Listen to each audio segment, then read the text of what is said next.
This is Not Another Church Podcast with your host, Pastor Tom.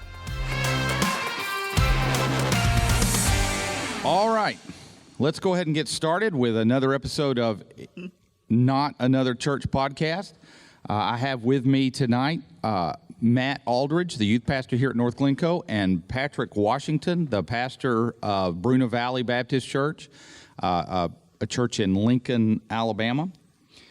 Today we're going to be talking about racial issues, and I've asked Patrick to come. He's a dear friend. We work out together, and I just really felt like it would have been arrogant for me to make assumptions or speak to the African-American experience because I wouldn't know at all what I'm talking about. So let's go ahead and get started. Patrick, welcome. Hey, how are you? Very good. Excited about our conversation tonight. I'm very excited. So as we get started, let's go ahead and turn to God's Word. I do want to start out by saying I know that in Southern churches there's some bad theology concerning race that's out there. The two most common verses that I've heard thrown at me about why white folks shouldn't be dating, hanging around with African Americans would be the Old Testament's commands to the children of Israel not to intermarry with the people around them. And I have had someone that brought up the verse that says, do not be unequally yoked, as a reason why we shouldn't be intermixing the races. And I will say from my experience and my studying of God's Word, the fancy term for that would be stupid. That's just dumb. First off, the command to not intermarry, God is giving to his people that he called aside, the children of Abraham, the children of Isaac, so that that line would be protected. Ultimately, Messiah was coming through that line. And so for us to apply that to white people is just really, really not accurate. When those verses were written, we're the people the Jewish folks could marry. We're the heathen. White people were at that time, running around the woods of Germany eating each other. This is not applicable to us. And then be ye unequally yoked. Clearly, if you just read the rest of the verse with unbelievers. So we do have a good biblical theology. Paul deals with the idea of race. Now, in the New Testament, race as we talk about it now was really unheard of. In fact, the whole concept of the amount of melanin that you have in your skin differentiating people is really new. It's something that, from what I've read, really comes out of evolutionary thought processes, that some people are subhuman, some people are more human. People were measuring people's skulls in the 1800s. There was all kinds of silliness that was unscientific, unscrupulous, just straight up silliness. Humans since creation have always wanted the ability to say, I'm better than everybody else. And so we just found a way to do that in a new and interesting way. But Paul does speak to what we're supposed to be doing. And Paul says in 1 Corinthians chapter 13, for just as the body is one, and here Paul is referring to the church as the body. For just as the body is one and has many members, and all the members of the body, though many, are one body, so it is with Christ. For in one Spirit we are all baptized into one body. Jews, Greeks, slaves, free, we are all made to drink of one Spirit.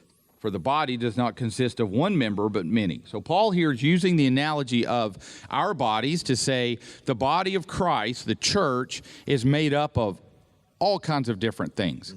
And so, I guess, from what I see in the New Testament, the idea of not pretending that I'm not white or Patrick's not black is not what we're supposed to be doing.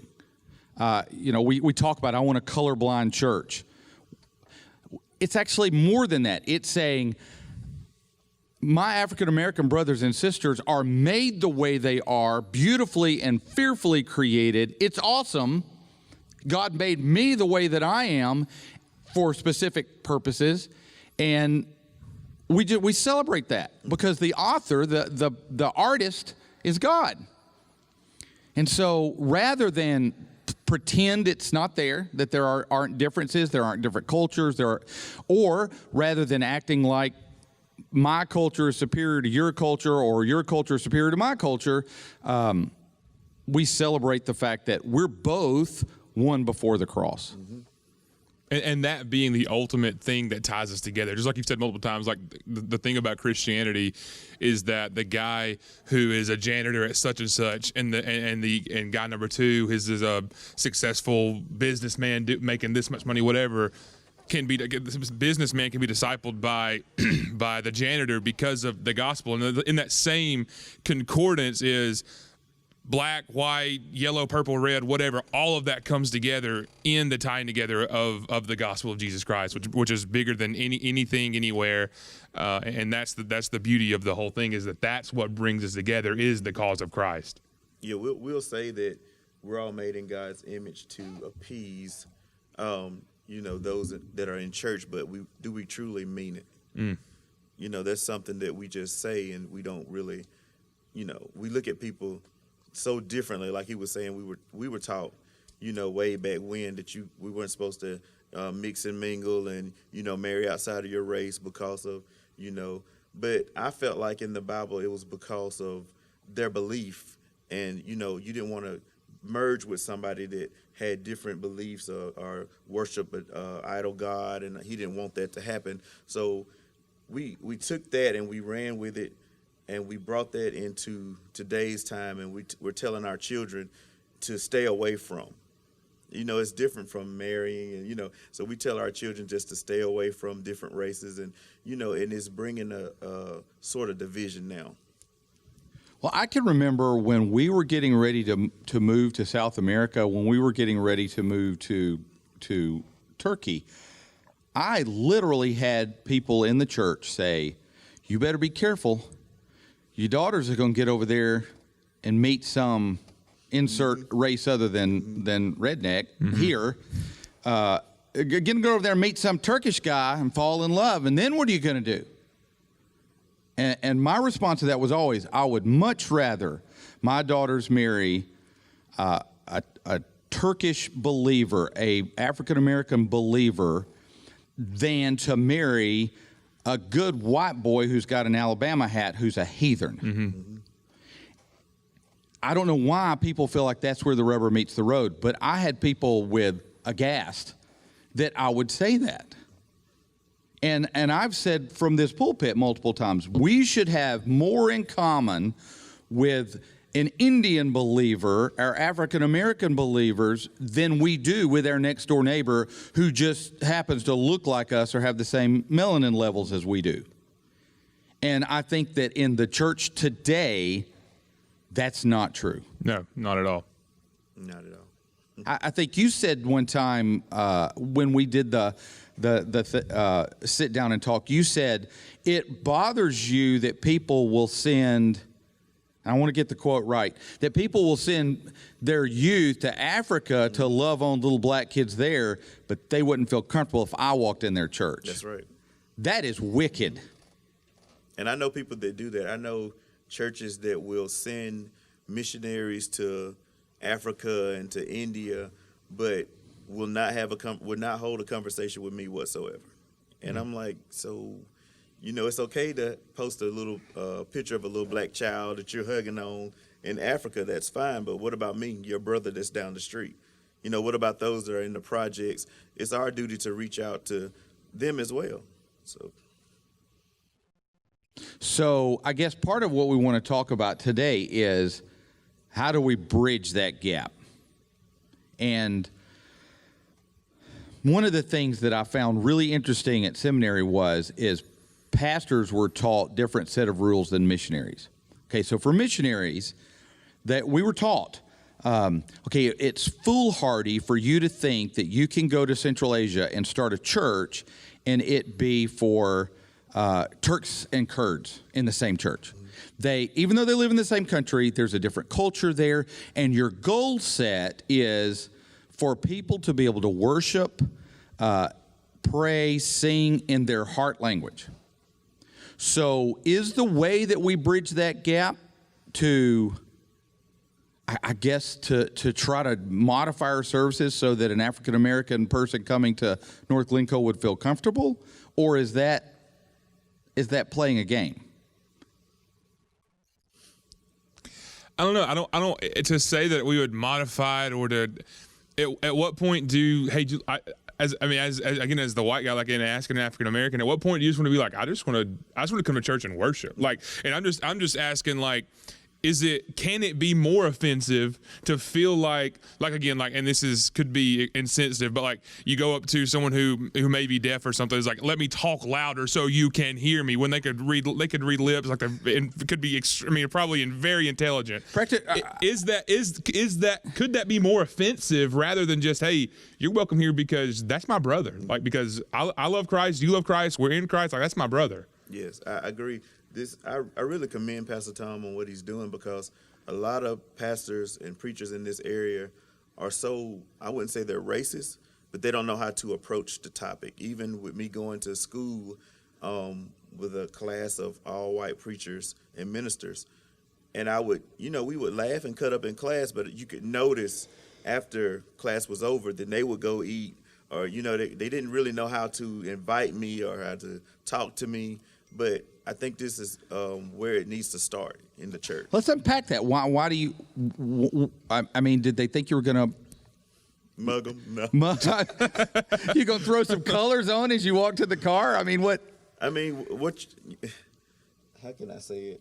When you're learned, it makes you uncomfortable. Absolutely. And the way that I handle things is, when people come into the church, I talk to my youth mostly, and I tell them, y'all are like my children, and y'all are all different colors, different races, different ages. How does this make you feel if I say so-and-so to them? And they say, well, I don't like that. And I said, that's the way it should be. We should all stick together. We should all come together. People are going to come to church that don't look like you, smell like you, so we have to learn to embrace them. We can't be uncomfortable and win them to Christ, so. So the last time we talked about this, I think the thing that we came up with was that ignorance and not knowing is the biggest hindrance, because people are afraid of things they don't understand. Exactly. And, we said this last time, that if my only exposure to a young black man is what I've seen on TV, I might assume that he's going to pull a gun out and take my watch. Because I think the media has done a poor job. And when I say media, I mean more like TV shows, movies. Hollywood, per se. The Hollywood stuff. It's going to give you the idea that if there's two young black men walking down the street toward me, they are going to mug me. They couldn't possibly be going to Jack's down the road. Right. And then being my size, if I say hello, it's either you're going to be a football player or you're going to be a mugger. It's not, there's no in between. So, and then that's when you have to show yourself friendly.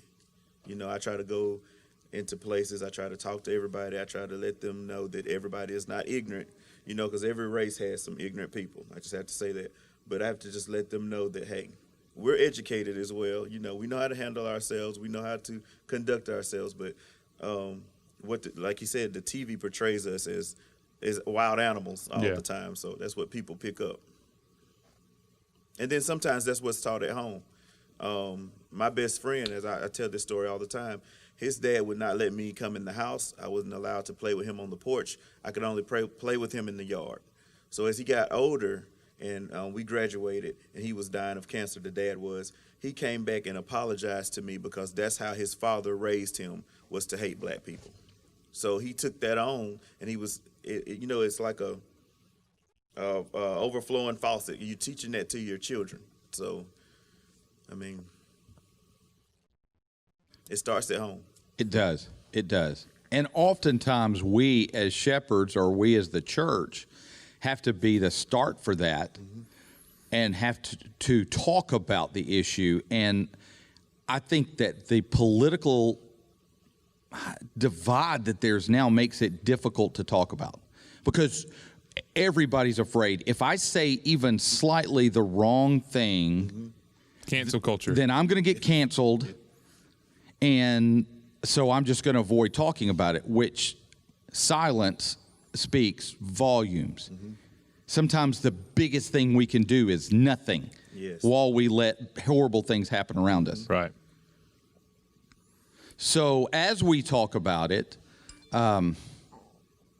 what are some of the things that, as we shepherd people, what are some of the things that Patrick, you think we need to be sure to hit?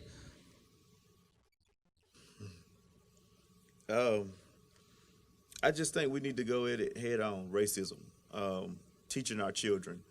And a lot of times we go around it because it makes us uncomfortable. I know some things are hard to talk about, but when we go at it full force, it just go ahead and just break the enemy, and it doesn't allow things to happen that shouldn't happen.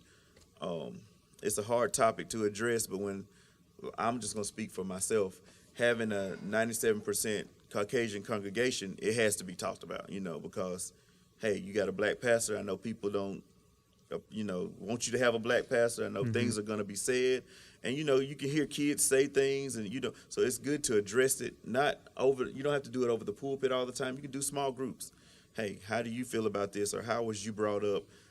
Is there anything that you want to address or talk about? Anything that you might be confused about? So we just have to keep those topics going.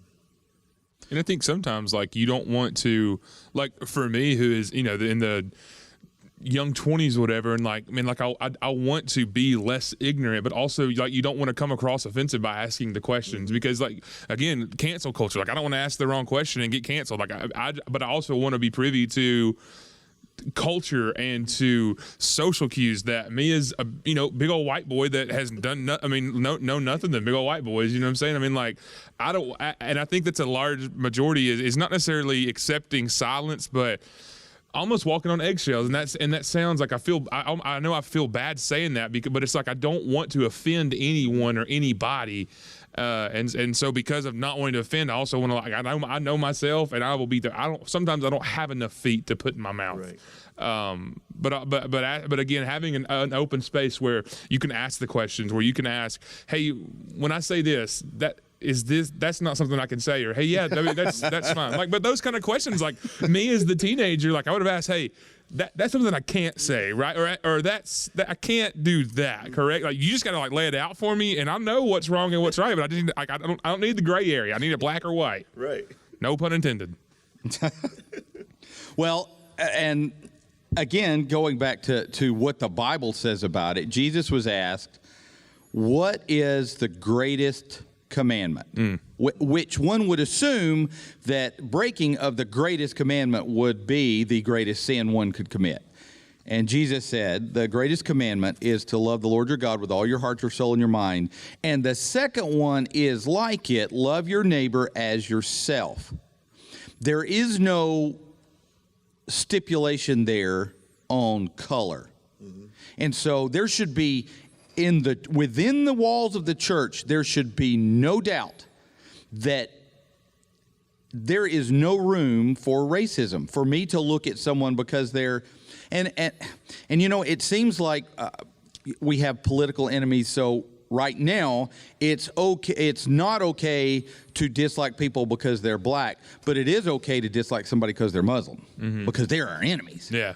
Or it is okay to, and just the Bible is not vague about this at all. In fact, Jesus said, love your enemies. Do good to those people who do bad stuff to you. Pray for them. Bless them. Bless them.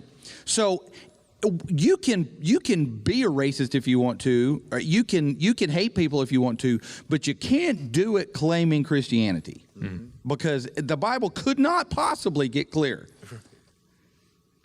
I mean, I feel like as Jesus on purpose used stories like the Good Samaritan, which we hear the word Samaritan and think of it like, oh, wow, it's Samaritan. What a nice guy. To the original, here's a Samaritan, well, that would have been the N-word. Yeah. And the Good Samaritan would have been, hey, wait, what? There's no such thing.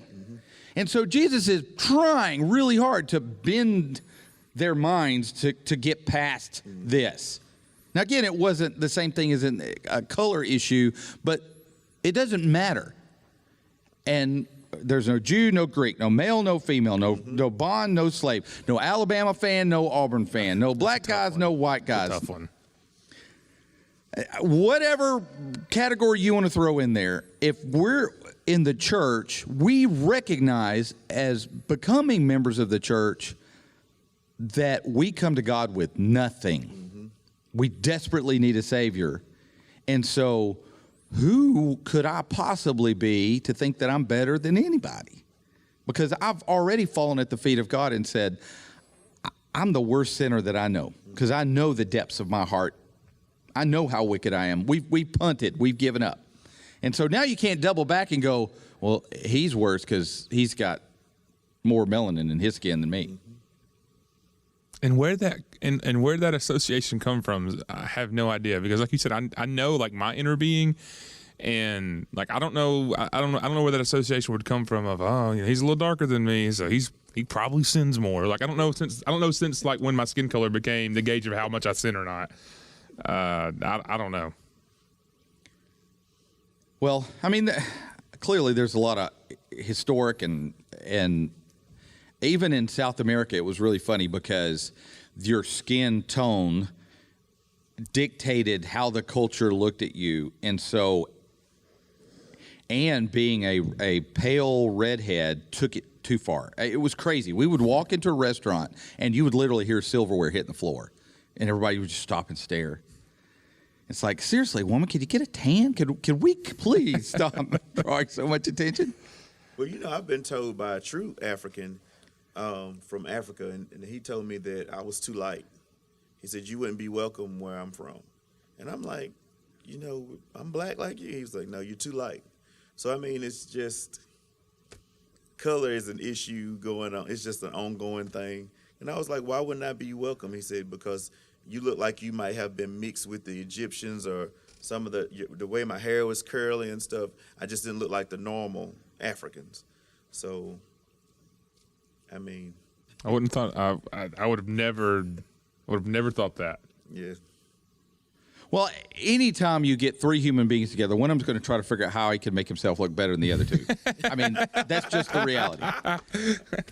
We all want to feel superior, whether it's educational level, whether it's, we all have ways that we throw things out there that's like, hey, because of this, I'm better than you. And if you try to look at it logically, the whole skin tone thing doesn't make a whole lot of sense. Because like you said, where's the breaking point there? There are some really pale people. There are some really dark people. And it just doesn't make sense. Again, unless we have some kind of gradient scale. Okay, I'm going to need you to put your hand on this and let's see. Like a paint sample. It's like, hold it up. That's right. Yeah, you're good. You're fine. So, okay. So, however, that being said, kind of going back to what we had said before, there clearly is, within the United States, subcultures. There is, now, I've always been tickled at how close the African-American subculture and the absolute redneck subculture are. They really are.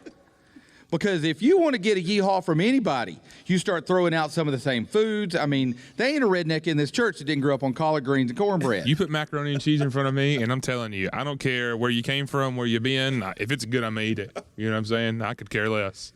And so it's almost like the real division in America is poor people and people with a lot of money.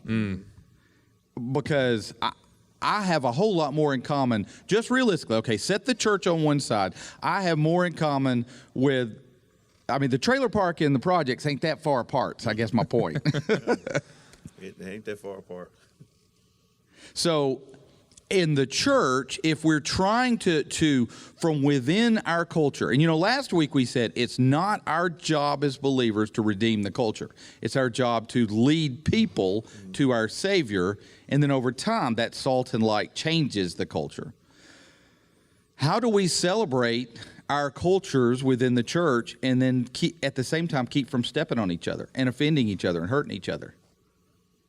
That's a good question.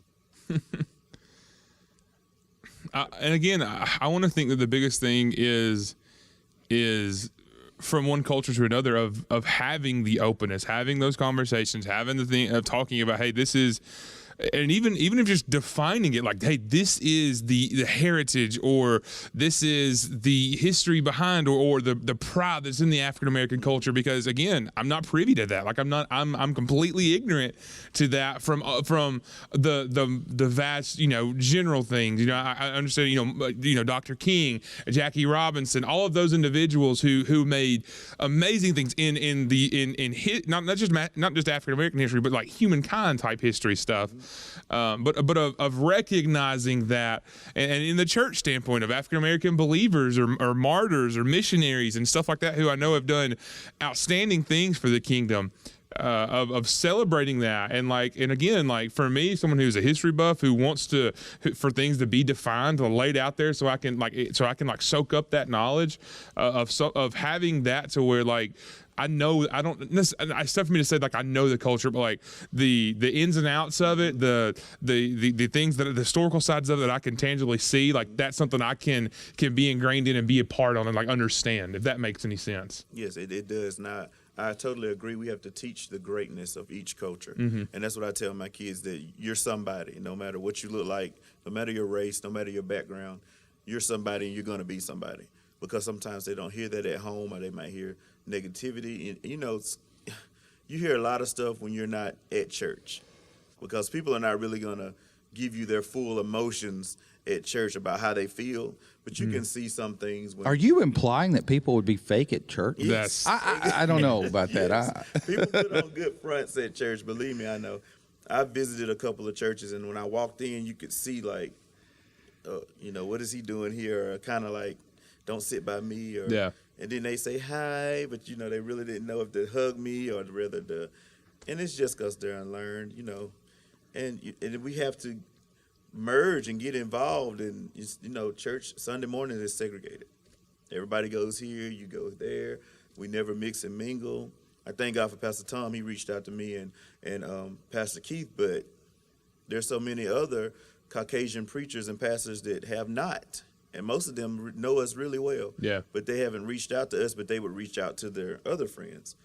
And I've even mentioned that, a couple times in class, and they were like, well, it's just we have more in common with the others. And I'm like, well, so it's just. Well, we have a Savior in common. Right. And that's a pretty big deal. It's kind of the biggest of deals, if you would say. Mm-hmm. And, it's not going to change overnight. It's not. It's not. And again, I think that in our culture, the American culture, right now, a lot of people are afraid that they're going to say, in fact, when I announced from the pulpit that we would be having the podcast on this subject, I had two different people like, hey, be careful. Mm-hmm. If you say the wrong thing, and they're absolutely correct. They'll come get you. Yeah, canceled. Done. Those people will come get you.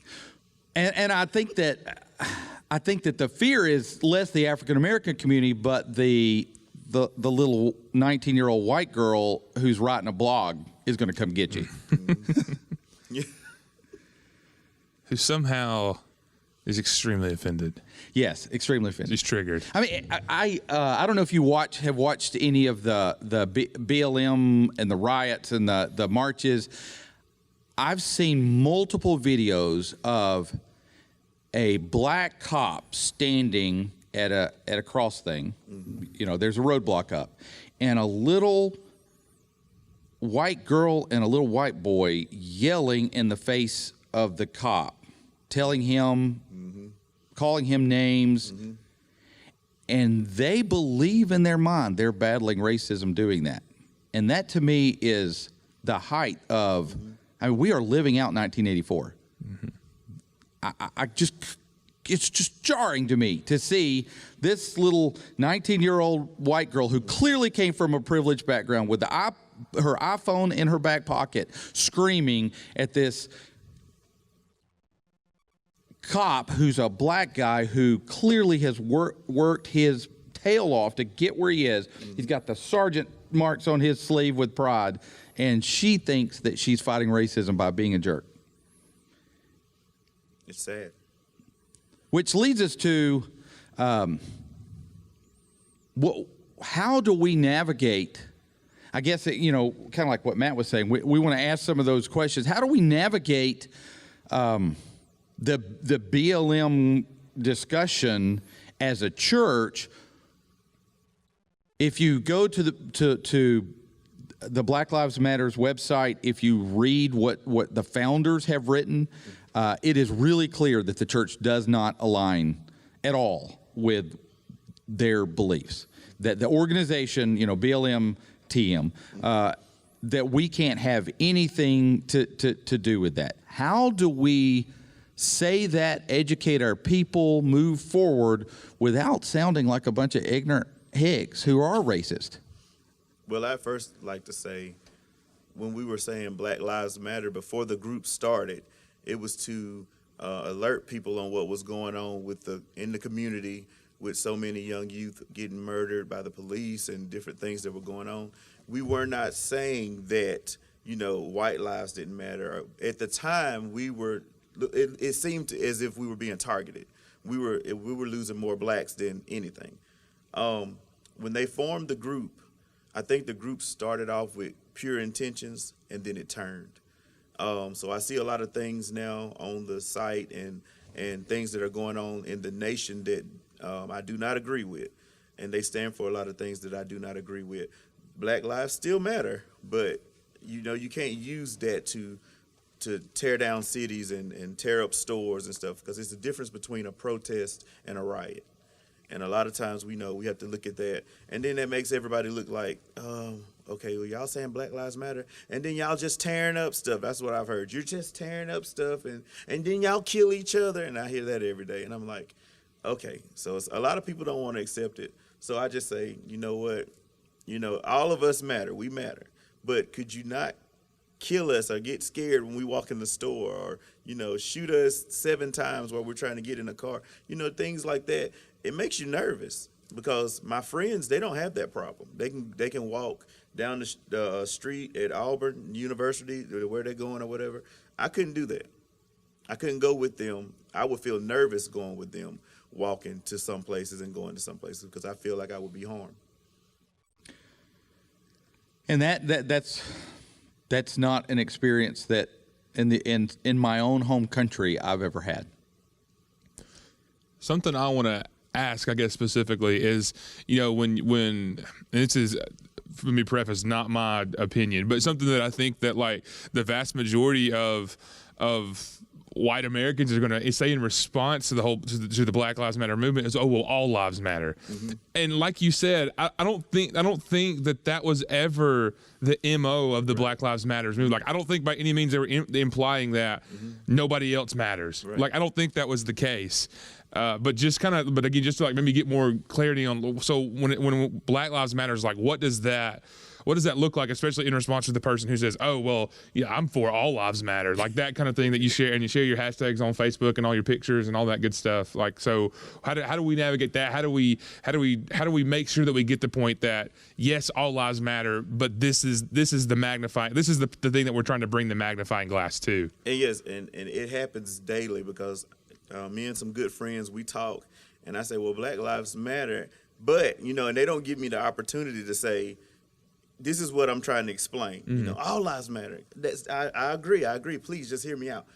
Because, month after month, day after day, you're seeing somebody being killed by the police, and a lot of times they're not in the wrong. They could be at the wrong place at the wrong time. One lady was in her house and the police shot her.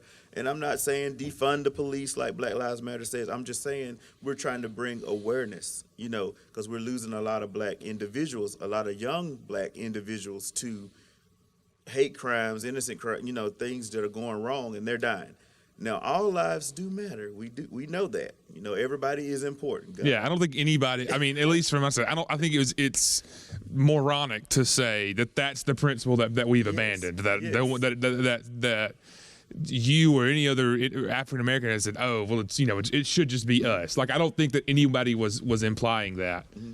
And to hear people say, well, he put his knee on his neck, but it wasn't that big a deal. It just makes you think, what do you really think of me? How much do you value my life? You're supposed to be my best friend. Are you going to protect me? Or if something hits the fan, are you just going to let them kill me? So it makes you nervous, because I don't, raising a black son, he's gonna go to college, and I can't be with him everywhere he goes. My parents can't be with me. When I got stopped by the police a couple months ago, I was nervous. I had my phone on record, you know, I had my little stuff going. But luckily, it was a classmate.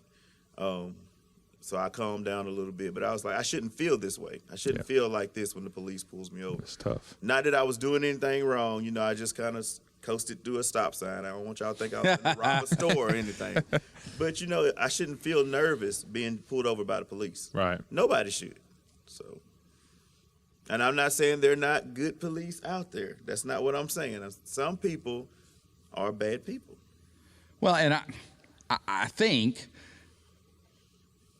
just like there are some bad plumbers, there are some bad electricians, there are some really bad cops. The difference is that a cop is carrying a firearm on his hip, and he is supposed to be responsible for upholding the law in all circumstances. And so if you get that, you know, and I know it's a stereotype of the guy who was picked on in high school, and so he went to be a cop because nobody was going to pick on him anymore. There are some of those out there. But I will say this, and I, as the chaplain for Glencoe, I have a lot of interaction with police, and nobody hates bad cops more than other cops. Because they recognize that those bad cops, those cops that are out there that are policing from a position of fear, and nobody could watch the George Floyd video and not recognize that idiot standing on his neck is a big, huge wuss who is getting his sense of accomplishment from saying, ha ha, here's this big black guy, and I'm in control. Yeah. I mean, nobody missed that. Every cop that I talked to when all of that was in the forefront of the news personally wanted to drive to Minnesota and beat him. So you've got, if we back up and recognize that we're all humans, cops are humans, African Americans are humans, and recognize that if I felt like somebody was systematically executing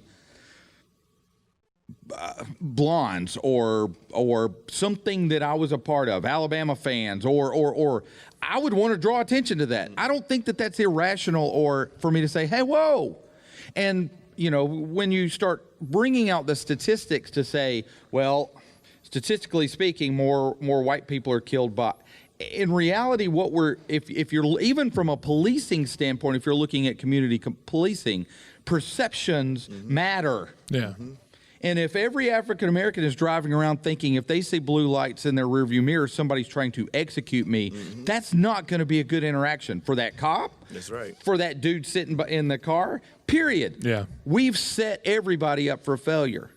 And so I think, you know, and we like to blame the media because they say some really stupid things. Yes. And it's really annoying to watch. And I'm not going to say the problem's only on the left. I watch Fox News about 3 minutes, and I'm throwing things at the TV going, really? Can we not just tell people what's happening? Do we have to color it in such a way that your bias is hanging out, dude? Bad. I've gotten to the point where I can't watch the news. If I used to have on my little Alexa device, it set up to where my alarm was, I picked 5 or 6, you know, Reuters, AP, CNN, Fox News, Al Mohler, which is a mistake to have as your alarm. Just saying, love you, Al, but You're gonna go right back to sleep. Let me just tell you, you better be 2 mugs of coffee in before you listen to old Al. Let me just tell you. So I had to stop doing that because if I'm listening to the AP, every news article is we all about to die. Even before COVID, they found some reason. You know, the embers from Australia burning to the ground are going to kill us all. Everybody's dead. We ain't got no money. And it's Trump's fault. And it's Trump's fault. or we're all going to die, we ain't got no money, and it's the Democrats' fault. Well, and it depends on which one you're listening to, and Well, I don't know. Yeah, if you're watching Fox News, it's entirely everything that's going on is Everybody. Pelosi's fault. Absolutely. And so I think that does divide us in that if I'm walking around and whether my division is black-white, whether my division is Republican-Democrat, whether the enemy just wants us divided. Yes, I agree. Hey, I don't like him because he's wearing a mask. I don't like him because he's not wearing a mask. The enemy's going to go, woohoo! He doesn't care why we divide. Yeah. Just so that what we're not focused on is sharing the love of Christ with that person. That's right. And we're not focused on helping them be more like Jesus. We're focused on, and it really is, the enemy for the last 6,000 years has just printed out a form and left some blanks, and it's insert reason here. Yeah. I don't like him because he's black. I don't like him because he's a Democrat. I don't like him because he's wearing a mask. I don't like him because he wears Nikes. I don't like him because he's from Oaks Bluff. I don't like him because I just don't like him. Exactly. I mean, whatever that means.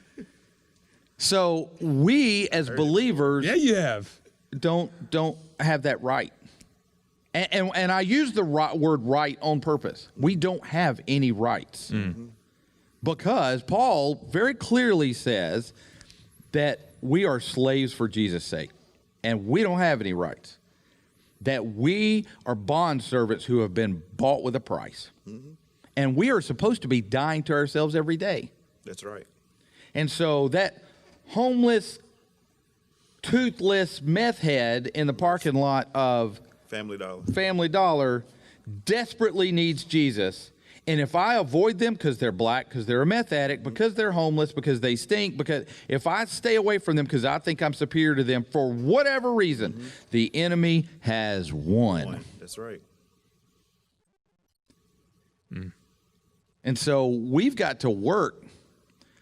So I thank you for your perspective on Black Lives Matter, because I do know, and a lot of people who are listening will be the people who say all lives matter, blue lives matter, and and that's why I wanted to ask that, is because, like, how do we know that that's by no means that's what it, especially and you, not that you speak for every African American on the planet, but as you talked about, you said, hey, the Black Lives Matter movement and that corporation or whatever, they're doing some things that you don't agree with, but yes, obviously all lives matter, but these are the things that, like you said, the hate crimes, the things like that, just the getting pulled over and it turning into a whole big fiasco.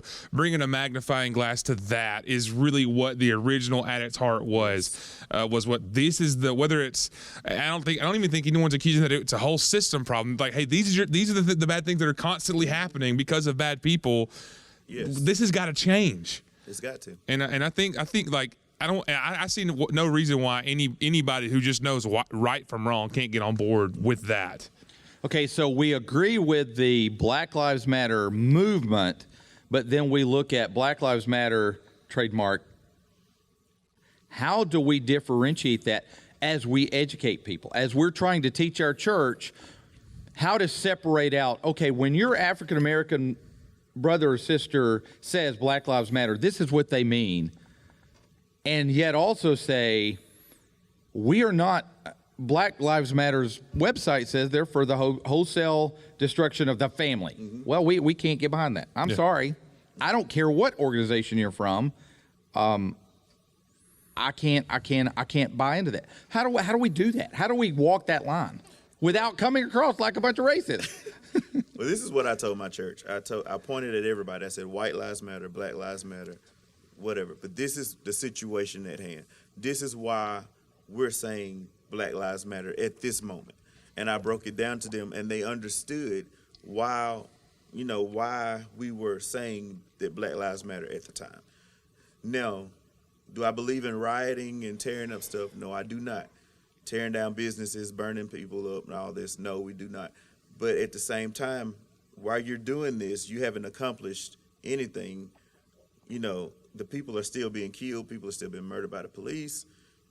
Black people are fearing for their lives. We don't know what's going on. It's like we're going backwards in time instead of progressing, like we're going backwards. And people can say it's because Trump's in office and all that, but as Pastor Tom was saying, it's just the enemy. He strives in division, anything that he can do. And so now this Black Lives Matter has started, it started other groups and just bringing the KKK back out. It's just like we're going, as I said, backwards in time. So you have to teach your congregation. And I'm a firm believer of being bold. I don't like people guessing. I wonder what's on Pastor Washington's mind. I'm going to tell you exactly how I feel. If you feel it's wrong, then you address me, you tell me. But when you have a split congregation, it's important to know what's going on in the news and why. Why do I feel this way about Black Lives Matter, and why do I feel this way about the Black Lives Matter movement group that's causing all this ruckus, that's on Facebook, doing all this stuff? But yes, at the moment, in the present time, we do need to do something about all these innocent Black people being killed.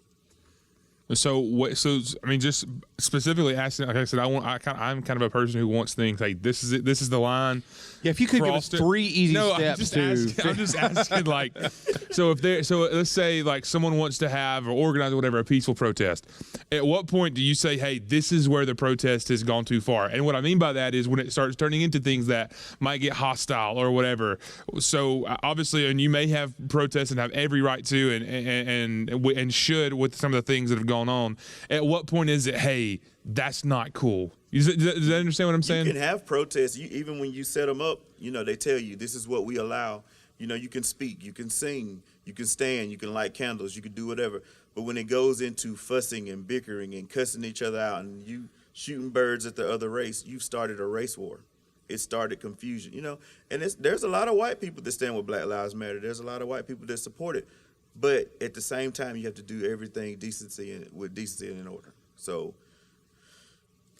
I think that answers that question for us to hopefully see, hey, this is where the idea of Black Lives Matter, because of the things that have been done in so much with so much injustice. This is why we are protesting. This is why we're bringing attention to that. But like you said, when it turns into a case with or a moment with hostility or things like that, like this is where, hey, that's not that takes. That supports the idea of that supports the stereotypes, right. And that I don't think that's what. And I'm not going to speak for you, but like I don't think that's what that movement or that idea wants to accomplish. And my friend, he's Caucasian. He told me, he said, I don't feel like hatred is still alive like it was back in the day. And I showed him where the guy that killed Trayvon Martin, they did a GoFundMe for him, and he got up to $350,000. And I was like, that's people giving to him because he killed this young Black boy, So hatred is very much alive. Racism is not going anywhere. It's just how we address it, and we have to let people know that we don't tolerate it. Cutting things short. If the conversation is going wrong, I cut it short. That's with my Black friends. That's with my white friends. I don't tolerate any kind of racism or, slurs or anything. I don't like that because first of all, I don't want my child to hear it. Right. Because he's growing up, and what you hear it's shaping his thoughts and his ideas. It's shaping you. So, and I went to an all-white school. I went to Duck Springs Elementary. They wore their rebel flags. I never had a problem. Some of them are my best friends to today. But a lot of times we make big issues out of things that's really nothing, because a lot of people that were wearing the shirts didn't even know what it meant. They barely could read, some of them. I'm just being honest, but sometimes we take things too far and it gets out of hand. So tell me a little bit about your Unity in the Community that you did a few weeks ago. What was that? Was that an attempt to pull together multiple races and just get people? It was to bring everybody together, show some love, with all the confusion and Corona going on. I wanted to do something for the community. And so y'all had hot dogs and hamburgers, grilled hamburgers, cupcakes and chips. And my blood sugar just went up. Yes. Goodies. Well, I know you had it on Sunday, so I couldn't go, but I just, you would have had, if you had something left, you wouldn't have had anything left. I blocked the road. The police had to come and tell me that I had the road blocked. Had the whole highway blocked. So that's a good thing. Yes. They didn't give me a fine or anything, but I'm all about bringing the community together. It's needed. Well, then and in Lincoln, what's that response been like? Not necessarily like even from, how much did your church grow? Like nothing like that, but asking about like what has that done for at least your church's imprint in the community of like what's that relationship look like? Because when I'm building a relationship to where people that don't go to church, they'll come check on the church. They check on me. They ask if I need anything. The police ride by. They check on me. They're finding out who I am. So that's a good thing. You know, it's not a black thing. It's not a white thing. I have white people ride by, black people, and it's an awesome thing. So it's needed. So. Well, and you and I had talked about a need for us to, and if we can ever get to the point to where we can have, you know, more than 10 people in a room, my hope is for us to start doing some joint, like a choir swap, a pulpit swap, because the way you combat ignorance is with knowledge. And if I've never really been around anybody who's African American, the way to fix that is to be around them. I mean, that seems overly simplistic. Crazy but thought. I really do think, because I hear when, you know, a group of white folks are standing around having this conversation, you hear people saying a lot, well, all they want to do is, all they think is, and that's not necessarily true. I mean, you may have heard one black representative on the news say that, but we get into real trouble when we say all anything. Yeah, you're making a lot of dangerous overgeneralizations. Yes. Because all white people don't agree on anything. That's the truth. And so all black Just people can't change agree. the carpet in the church. You'll find out. Yes. Announce on Sunday we're going to paint the walls in here and see. You're gonna have folks who ain't been here in years come back just to say, I don't care what color it is, I don't like it. Dude, we cut some trees down in the front yard because the state of Alabama told us that those trees had grown up on the right of way. We didn't have any choice. And so we did some research. We got bids for like $8,000 To cut down trees? to cut down a bunch of pine trees along the road. And again, the state had told us, you got to remove the trees. So we found a guy who was a pulpwooder and said, hey, those are some really straight trees. I'll pay you $300 a tree. So we paid them $6,000, or we get $1,200. I mean, it was a small amount, but it wasn't paying nobody. Right. I got calls from folks that have never been members of this church. They didn't like it. Those trees were I just the drive best down thing about my 431. drive. I got I that. know, I believe it. I didn't even go to church here then, but I promise you, I mean, It just looks people, so man. industrial now. Start a group. It used to look like a church, but All now, you can do is see the Hardys now, and I just don't like it.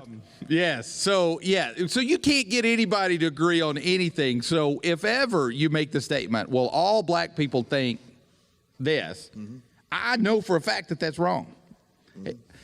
So I think that what we have to do as shepherds is create environments where there's that cross-pollination between the cultures. And I've said before that for me, because I grew up in a household where we were taught segregation. You don't need to go over there because that's the black neighborhood, or you don't do this because, and for me, where that wall was thoroughly stomped down and destroyed was in the military. Because I didn't care what color your skin was so long as you had my back. Right. And vice versa. And vice versa. Yeah. And so there became this hierarchy of helping each other, being there for each other, hauling gear for each other that superseded everything else. And being around people for long periods of time, you recognize that people are people. Well, and that would speak volumes into how the church should look at this whole issue, which probably where you were taking that, is that the cause that brings us together in that moment of the military, the cause that brings us together as brothers in Christ. Is bigger than that, because it's lives, it's lives, and people, in your case, lives on the line. In our case, people's eternity in the balance. Right. And nothing by our doing, but us being the people that God has called to do said ministry. That's bigger than and more essential than anything else that could come between it. Absolutely. And we have an enemy that wants to destroy us, and we need each other. I mean, if there is one principle that Paul lays down throughout the New Testament, especially in the pastoral epistles, Christianity was never designed to be a Lone Ranger sort of thing, and we desperately need each other. I need my brothers and sisters in Christ, and I honestly can't do it. I can't do it successfully without them.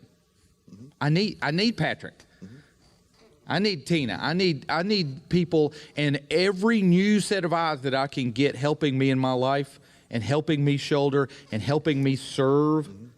I need that. And so we're cutting ourselves off. We're harming ourselves because the enemy's got us focused on the wrong things. Yes. Exactly. So, well, brother, I appreciate you coming. I know you had better things to do tonight. I really do appreciate your time, and let's hope that moving forward we could create opportunities for our churches to get together. Yeah, I'd love it. I want to see all of it. Now, speaking of that, how many kids do y'all have in your youth group? You've said 28. It's awesome. It's 28. That's great. So we could do some joint youth stuff. Yeah, he's fantastic. Big fan. Lincoln's not that far. Hey, and I remember when some of y'all came in, or was that Courtney's? No, that was Courtney's friends that came and got the soundboard. Yes. But either way, hey, you and Courtney are good friends. Those guys were super excited if they got to do something in here. So let's just do everything one day. I love it. We'll merge all three churches and just do something. But because our people are super talented, but I went and looked up some of their stuff. Holy smokes. Incredibly gifted, talented people, and I've watched y'all's live stream stuff. Incredibly talented individuals. I mean, that would just Patrick's that would got be so great. the guy with the guitar. Oh, yeah. Oh my goodness, yeah. Wow. Yeah. He prays for the Nuts. Temptations. That's incredible.